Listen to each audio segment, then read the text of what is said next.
gran gusto de saludarlos en este nuevo programa de Corrientes de Pensamiento. La verdad que me siento muy a gusto hoy, porque está una vez más en nuestro programa. A mí me pone muy feliz y muy contento, porque es un hombre de gran envergadura intelectual y moral, y un querido amigo. Me refiero al doctor Felipe de la Balsa, gran analista internacional, económico internacional. Viaja, analiza, escribe. Muy bueno el artículo, querido Felipe, te agradezco tu presencia. Muchas gracias. Y te felicito por tu artículo en Clarín sobre el NACSA el otro día, el domingo último, tu columna de los domingos. Pero antes de hablar de esto, en particular, es decir, México, Canadá, Estados Unidos, me gustaría que me comentaras a los televidentes un poco cómo estás viendo el mundo globalizado y competitivo de este momento. Bueno, yo diría que los temas más importantes del momento son, por un lado, la disputa que hay en Crimea, en Ucrania, entre Rusia y los países occidentales, ¿no? Crimea para los rusos tiene un significado muy particular. Los rusos fueron a la guerra por Crimea en el siglo XIX, está la famosa guerra de Crimea. Claro. Siempre fue parte de Rusia. La mayor parte de los habitantes de Crimea hablan ruso, se consideran rusos. Crimea fue transferida por Khrushchev, que era ucraniano, a pesar de ser primer ministro o premier, digamos, de la Unión Soviética. Khrushchev, en un gesto de generosidad, transfirió Crimea de Rusia a Ucrania. Y lo que ha pasado en Ucrania en las últimas semanas es bastante lamentable, por diversas razones. La primera, porque los que van a pagar el costo de todo esto van a ser los ucranianos. Digamos, acá hay un conflicto entre los europeos occidentales que quieren incorporar Kiev, no completamente, pero quieren acercar a Ucrania a la Unión Europea, claro, y los rusos, que lo ven como parte de su frontera, como si fuera para nosotros el Uruguay o Chile, digamos, un país que realmente es parte de nuestra región. Y eso ha creado una situación por todos conocida, que es lamentable, porque los rusos son un país que tienen intereses vitales muy claros, son un país de planicie. Los países de planicie no tienen fronteras. Al no tener fronteras, son un poco paranoicos. Porque un país sin fronteras físicas, geográficas, sin montañas, sin grandes ríos, como tenemos nosotros, es un país que se siente expuesto a la invasión de otros. Entonces los rusos siempre vieron Ucrania como parte de su frontera con el resto de Europa, como si fuera parte de Rusia sin serlo. Y bueno, y toda esta competencia entre europeos y rusos es un hecho bastante lamentable, porque en realidad Ucrania debiera tener un sistema de neutralidad con los rusos e incorporarse a Europa en la parte económica, hacer un compromiso, ¿no es cierto? Eso sería lo razonable. Y estas circunstancias están impidiendo ese escenario y transformando a Ucrania en carne de cañón prácticamente, ¿no? Y los que van a pagar el costo son los pobres ucranianos, no hay ninguna duda, ¿no es cierto? Así que vos crees que este va a ser el resultado, la consecuencia. Claro, vos pensás que el gobierno que asume en Kiev, el gobierno nuevo ucraniano, que reemplaza un presidente elegido que tiene las mismas características del señor Maduro, que no respeta la prensa, que no respeta la justicia, que es autoritario, que tiene el mismo perfil, pero elegido. Y eso que ya es Maduro, ¿eh? Bueno, pero lo que te quiero decir con esto es que el golpe en Kiev es un golpe contra un presidente que ha sido elegido democráticamente. Y la primera decisión del nuevo gobierno ucraniano es prohibir el ruso. Date cuenta lo alejados que están de la realidad. Un gobierno ucraniano que la primera decisión es prohibir el ruso. ¿Estuviste en esa zona alguna vez? Sí, he estado, sí, varias veces, sí. ¿Varias veces? Sí. No en Ucrania, pero en Rusia sí he estado varias veces, sí. Así que yo te diría que es una situación que, en mi opinión, los rusos se van a quedar con Crimea, van a ser un poco aislados del escenario internacional por los países occidentales, pero a ellos mucho no les importa, porque venden petróleo y gas que los europeos necesitan de todas formas, y en un periodo de 6 meses, un año, la cosa se va a volver a reordenar. Pero los que van a pagar el costo son los ucranianos. Querido Felipe, ¿y lo demás cómo estás viendo? Bueno, la economía china se está comenzando a enfriar, y eso es preocupante. Yo diría que es preocupante para Argentina y es preocupante para el mundo. Porque Pero estamos enfriar adrede, ¿no? Bueno, por un lado hay problemas de crédito muy grandes. Vos sabés que en China, durante los últimos 10 años, del PBI, usualmente lo que se invierte es 20%, digamos, 25%. Los chinos estaban invirtiendo 50% de su PBI en inversión. Y una gran parte de eso fue financiado con deuda. Es un país muy endeudado, China. Los bancos son muy frágiles. China ha tenido una expansión de su sector industrial. China hoy en día tiene el 40% de la producción de acero a nivel mundial. Los bancos son flojos, pero tienen acá en la Argentina tienen bancos. Bueno, sí, pero los bancos chinos en este momento tienen muchos préstamos incobrables. Muchos. Entonces han comenzado a haber quiebras en China, cosa que no había sucedido antes en las últimas 2 semanas. Quiebras importantes. En las 2 semanas. En los últimos 10 días, ¿no? Y la economía china está comenzando, se ve por la caída de los precios del cobre, por la caída. Vos fíjate que el petróleo no ha subido, a pesar de todos los problemas que hay entre Rusia y Europa Occidental y los Estados Unidos. Uno hubiera pensado que el petróleo y el gas iban a subir. No. Bueno, a Estados Unidos no le parece bien que suba el petróleo, ¿no? Bueno, yo te diría que hoy en día no le parece bien porque importan mucho petróleo. Claro. Pero a las compañías norteamericanas, a las grandes multinacionales petroleras, sí les gusta que suba el petróleo, digamos, No, desde claro. ya. ¿No? Así que yo te diría que la situación de China es un poco preocupante porque hay un cambio. Pasaron de crecer en los últimos años un promedio del 10% a decirse que van a crecer este año y el que viene el 7-8%. Entonces, muchos analistas creen que va a ser el 4%. No el 7%. No el 7%. En cuyo caso vamos a tener una caída muy importante de la demanda. Y va a repercutir en nosotros para la venta de nuestra producción. Va a repercutir más que en nosotros, porque los chinos no van a dejar de consumir soja, porque con la soja eso le compra Brasil, el primer exportador. Van a dejar de consumir cobre, van a dejar de consumir mineral de hierro, van a dejar de consumir productos que son exportados por países a los cuales nosotros les exportamos productos. En otras palabras, Brasil va a estar más penalizado que Argentina. Pero a nosotros nos va a penalizar el hecho de que Brasil, Chile, por ejemplo, Chile, Perú, con el tema del cobre, Perú, Colombia, todos los países de Sudamérica que exportan commodities, claro, van a sufrir las consecuencias. Es mucho más fácil exportar alimentos que exportar metales, porque cuando cae la demanda, cae más la demanda de minerales que la de metales que la demanda de alimentos, porque la gente sigue comiendo, claro, ¿no? Pero se construyen menos casas, se hacen menos automóviles, etcétera. Entonces a mí me parece que, si bien las circunstancias no son preocupantes para Argentina, el escenario del achicamiento del crecimiento en China es preocupante en el mediano plazo, ¿no? Y los países asiáticos en general, te pregunto ahí. Bueno, China es el centro económico de Asia. 1.400 millones. Y son el sector más dinámico. Si la habitantes. economía china pasa realmente India, de crecer al 8% a crecer al 4 o 5%, va a repercutir en vas los a tener un efecto muy importante a nivel mundial. Y va a Porque, repercutir en el resto de Asia, ¿no? Querido Felipe, porque mucha gente sostiene que en 10 años, o un poco más, quizás 12, China podría superar a Estados Unidos en cuanto a ser la primera economía del mundo. En términos de PBI. De PBI, claro, de Producto no Bruto PBI Interno. per cápita. Producto Bruto Interno. Claro. Porque son muchos, son 1.300 millones y los sí, o 400. Sí. Y los indios, los hindúes, perdón. También, sí. 1.300 millones. 1.300, ahí no va a tener 2.000 y pico. Claro. Pero a mí lo que me parece interesante... Corea, ¿qué te parece? Corea está funcionando bastante bien, es un país bastante sólido, bien organizado, tienen buenas políticas macroeconómicas, tienen baja inflación, vos estuviste, superávit fiscal, inflación baja, tipo de cambio competitivo, todo lo que uno desearía para Argentina, digamos, ¿no? Así que en ese sentido no es tan preocupante, pero si China se achancha, el efecto sobre Corea va a ser importante porque el principal mercado para los coreanos no es Argentina no, es China. No es cierto. Así estuvo acá la semana pasada un hombre que sabe mucho del tema agroindustrial, que es el director de Crónica Rural, que es un hombre bien, el ingeniero Huergo. Un señor, muy buena persona además, y muy claro en sus manifestaciones. Sí, claro.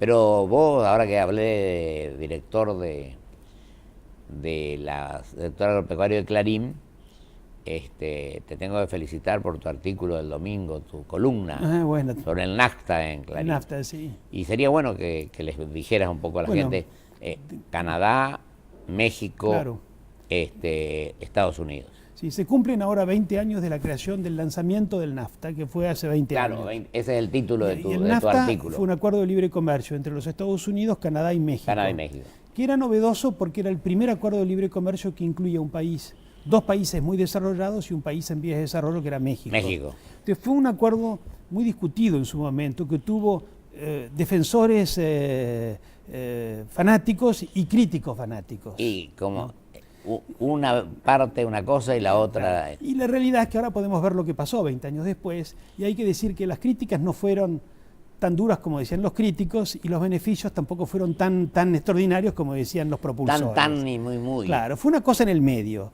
Fue positiva para México. México se transformó en un exportador industrial muy grande. México pasó de exportar 60.000 millones de dólares al año hace 20 años a hoy en día 400.000. 400.000 es 5 veces más que Argentina. Claro. Y de productos industriales, mayoritariamente de automóviles, de equipos electrónicos, de línea blanca, de frigideers, de televisores, de celulares, etc. Entonces México tuvo en el lado industrial un desarrollo muy importante, pero tuvo también algunos... La segunda cosa muy positiva que tuvo México es que la asociación con los Estados Unidos obligó a México a tener políticas económicas serias y estables. En otras palabras, al estar asociado a un tipo mucho más desarrollado que México, como eran los Estados Unidos, los mexicanos tuvieron que tener baja inflación, superávit fiscal, cuentas en orden, y eso creó, por ejemplo, un mercado hipotecario muy importante. Se estima que hay 5 millones o 6 millones de mexicanos que han adquirido su casa, 6 millones de mexicanos de niveles populares, de clases medias bajas y bajas. Que se han hecho propietarios de su vivienda. Porque hay condiciones financieras y de inflación que permiten. Entonces, ha habido aspectos positivos. Ha habido también aspectos no tan positivos. Por un lado, el sector rural. Qué gran país Canadá, ¿no? Bueno, sí, claro. Bueno, pero qué frío hace. Y bueno, pero... No, pues es un país muy organizado, muy ordenado. Muy vos serio, lo has visitado. muy serio. Entonces, ¿los costos cuáles fueron? Los costos principales fueron el sector rural, que la agricultura americana es mucho más eficiente que la mexicana. Entonces ahí hubo en las zonas rurales mexicanas, donde había mucho pequeño propietario, con poca tecnología, había mucho desempleo. Y mucha de esa gente se fue a las grandes ciudades de México y mucha se fue a los Estados Unidos. Claro. Hoy en día en los Estados Unidos había 6 millones de mexicanos nacidos en México, viviendo en los Estados Unidos hace 20 años. Te voy a interrumpir ahí un minuto. Sí. Parece que también hay una serie de candidatos a presidentes argentinos que se están yendo a Estados Unidos como si fuera la moda, ¿no? Bueno. Yo creo que ir a Estados Unidos no es que uno... No, al contrario, sirve para ver, para aprender, para ver las cosas. Pero empezó, creo que el gobernador de Buenos Aires, Scioli. Sí. Ya fueron muchos, ¿no? Varios. Bueno, lo hacen por razones de política interna. Lo hacen para que haya un reflejo. Es lo que te iba a preguntar. ¿Por qué crees que lo hacen? Yo creo que lo hacen es por un razones. modismo, es para posicionarse. Como nadie sabe quién es todavía candidato y está todavía en discusión. Falta mucho para eso. Faltan 1 año y medio para las elecciones. Para eso alguno que no está figurando en la grilla. Sí, o mismo los que no están seguros de llegar, pero van a los Estados Unidos como una forma de consolidar su presencia en el ámbito nacional. De eso se trata. Son muy afectos los argentinos es cierto. a seguir los modismos. Nos gustan una cosa, es lo mismo que ir para algunos para sacarse fotos por una cosa.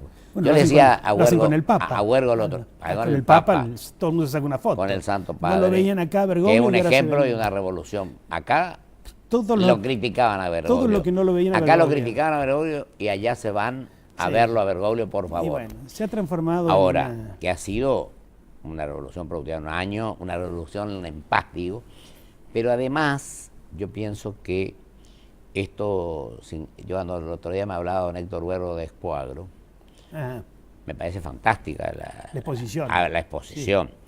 Lo que sí, que algunos no entienden nada de eso, pero van para parecer que fueron a Expo Agro. Claro.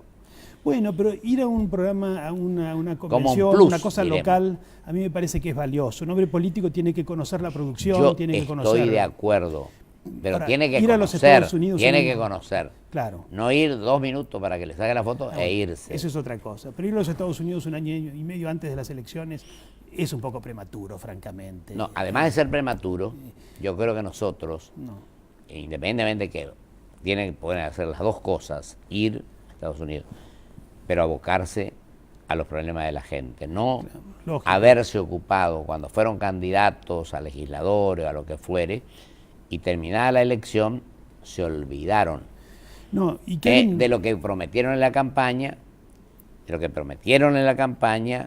y no se les cayó una idea para cosas nuevas para resolver el problema social que tiene el ser humano argentino. Claro. Yo diría que además de eso, si uno quiere saber lo que hacen en otros países, hay que hacer viajes de bajo perfil. Ir a averiguar cómo funciona la policía en los países que funciona la policía, por qué la justicia en algunos lados funciona mejor que en otros, cómo promueven la inversión extranjera, pero estos son viajes para la foto, Yo fui seamos realistas. como gobernador, yo reconozco, me tocó hablar en el Consejo de las Américas, fueron empresarios correntinos, fuimos a la Feria Internacional de Agricultura en París. Bueno, pero fuiste a trabajar. Estuvimos a hablar con el secretario de Agricultura y Ganadería, con Abrams, que era el secretario del Departamento de Estado. Pero fuiste a trabajar. Y ya como funcionario. Claro, fuiste a buscar cosas para tu provincia. Para mi provincia. No. Eso está bien. Hace 28 años de esto. No, eso está muy bien.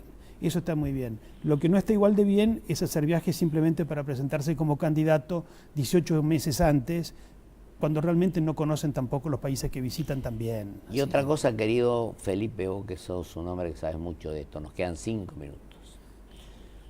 Tenemos el tema Mercosur. Para decirte, tenemos la ASEAN, cuando hablamos de Asia. Sí. Tenemos el BRIC, donde está Brasil también, Sí. con Sudáfrica y con Sí. países de África. Tenemos ahora, vos me decías hoy, los países del Pacífico. Sí, la Alianza del Se llama Pacífico. Alianza del Pacífico, Sí.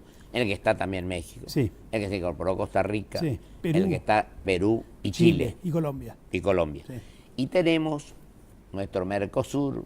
Yo me acuerdo que me invitó muy cordialmente al gobernador de Misiones, Barrio Arrechea, y a mí, don Raúl Alfonsín, cuando firmó en Foz de Iguazú con Sarney. Sí, sí. tema. Y el Pero 85. el Mercosur se ha deteriorado. Era un problema, era un organismo para tratar temas económicos fundamentalmente.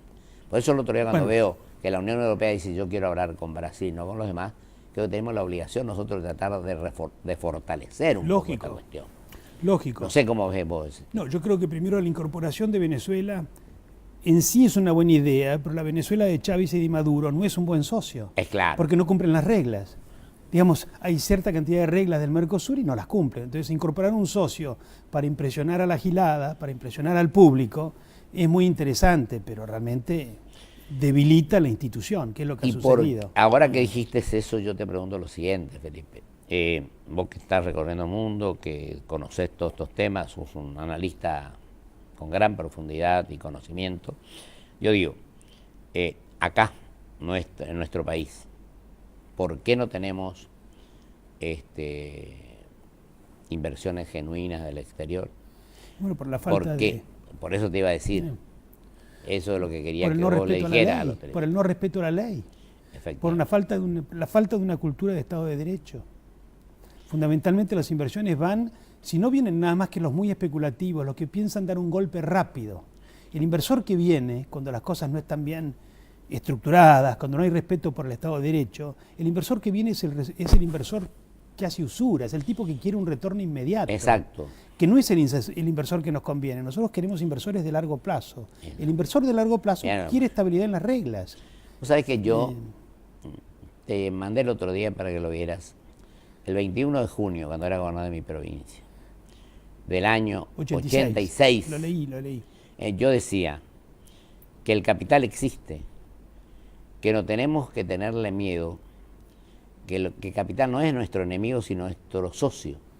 Hay capitales ventajeros, pero no podemos ser tan tontos de dejarnos ventajear, hablando mal y pronto. Los ventajeros son los que vienen cuando no hay reglas. Es lo que vos decías. Si vos acá establecer reglas claras de juego, cumplir con las leyes del país y dar las cosas para crear trabajo genuino por el problema social que tenemos. Lógico. Y para crear producción. Y creo que acá somos responsables todos. Yo no le quiero echar la culpa solamente al oficialismo. Bueno, no, hubo periodos de mucha inversión extranjera acá. Y mirá, hubo periodos ¿te de gran acordás? inversión. Don Arturo Frondizi logra la industria automotriz, autoabastecimiento petrolero, Así es. con una YPF estatal, sí, pero con capitales hicieron que lográramos el autoabastecimiento en menos de 4 años. En la época de Menem se atrajo inversión extranjera que modernizó los servicios eléctricos, También. los teléfonos. Acordate que no había teléfonos.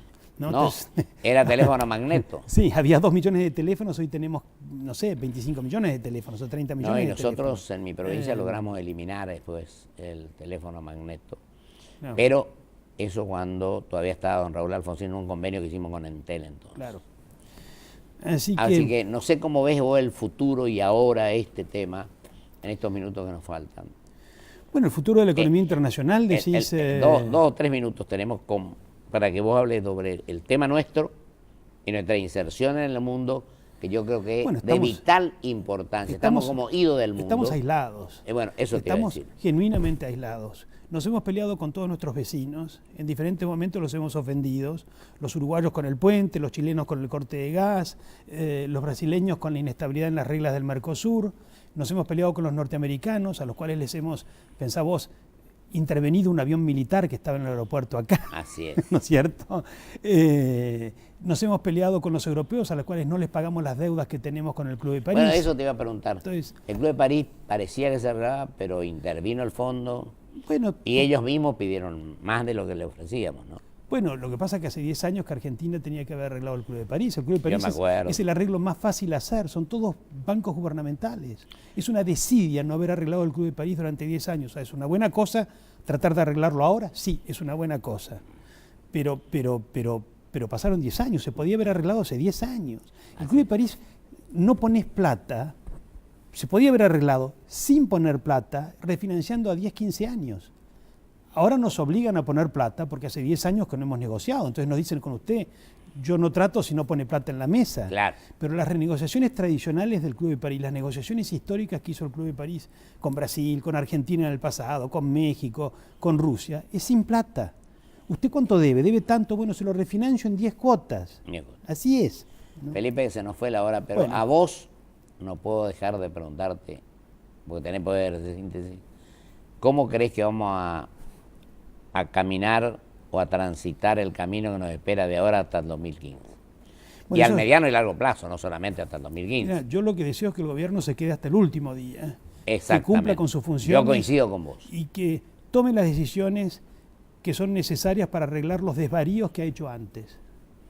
Como se han hecho muchos desvaríos, se perdió el superávit fiscal, hay inflación altísima, tenemos cosas no renegociadas con los europeos, con el Club de París, con un montón, estamos en default todavía. A pesar y que la oposición ayudemos para esto, ¿no? Claro, es muy importante que la oposición ayude y es muy importante que el gobierno corrija todas las cosas que pueda corregir para que el próximo gobierno se desenvuelva con libertad de acción. Perfecto. Con margen de maniobra. Ahora, eso significa que este gobierno va a tener que hacer ajustes y va a tener que decir que un montón de cosas que había dicho antes no eran verdad.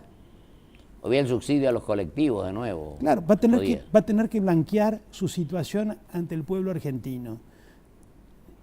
Y ese blanqueo, ese decir la verdad, es muy importante.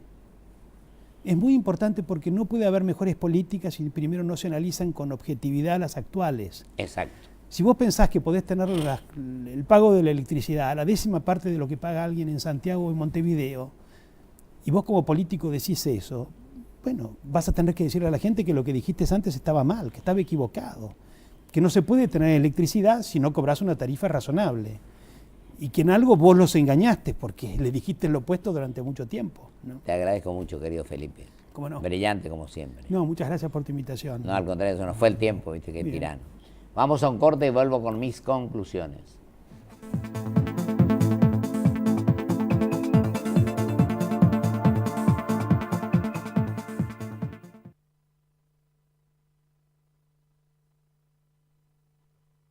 Auspicia este programa LAN, el encanto de volar. Grupo Petersen, desde 1920, construyendo el país. Con Provincia Seguros, cuanto más aseguro, menos pago y más tranquilo estoy. Por eso yo aseguro todo con ellos. El auto, la casa, mi empresa. Hacé como Marcelo y aprovecha la promo Más asegurás, menos pagás de Provincia Seguros. Llama al 0810-222-2444. Consultá con tu asesor de seguros o en nuestras sucursales. Buenos Aires es grande y con Provincia Seguros, tu tranquilidad también. Cumplimos 15 años y lo celebramos inaugurando la nueva Terminal B de Ezeiza con una inversión de 570 millones de pesos. Aeropuertos Argentina 2000. Soñamos con vos. BBVA Francés. Por un futuro mejor, siempre. Adelante. Porque lo querés de verdad, lo cuidas mucho y tratás de que no le pase absolutamente nada. Pero él ya está grande y es hora de que tenga su propio auto.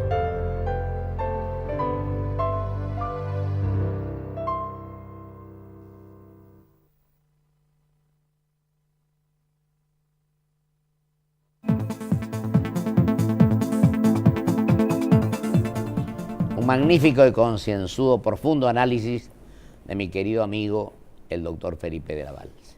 Me queda un minuto. Quiero decir simplemente, o mejor dicho, con profunda convicción, que deseo fervientemente que la señora Presidenta se recupere, creo que está bien de salud, y que termine su mandato de la mejor manera posible. Cambiando algunas cosas, modificando lo que ella cree que no está convencida incluso que esté bien, que actúe con flexibilidad y con espíritu patriótico, y que también la oposición contribuya a que esto se lleve adelante. Yo quiero rendir un homenaje, lo voy a hacer, y ya lo hice, mejor dicho, recordando lo que pasó en España cuando asumió el doctor Adolfo Suárez. Pero creo que tenemos que entendernos los argentinos. Tenemos que dejar la soberbia a un lado y actuar con la humildad necesaria para enmendar los errores. No preocuparnos desesperadamente por ocupar funciones públicas. Yo creo que con o sin funciones públicas tenemos que servir a la República con lealtad, con patriotismo, con espíritu de comprensión, de generosidad, de grandeza. Aprendamos el ejemplo de nuestro Santo Padre. Que Dios así lo quiera. Hasta el próximo programa, si Dios quiere.